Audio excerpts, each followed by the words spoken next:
6 a.m., November 18th, 2022. First lake effect of the year.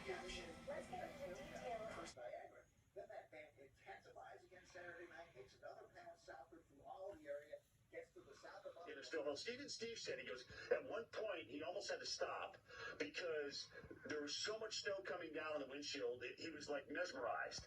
He didn't really know, right? You didn't even really know.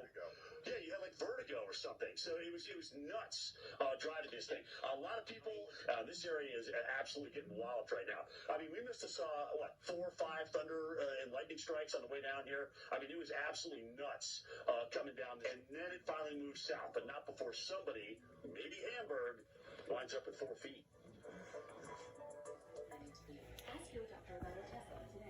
Under 7 o'clock. It's getting deep.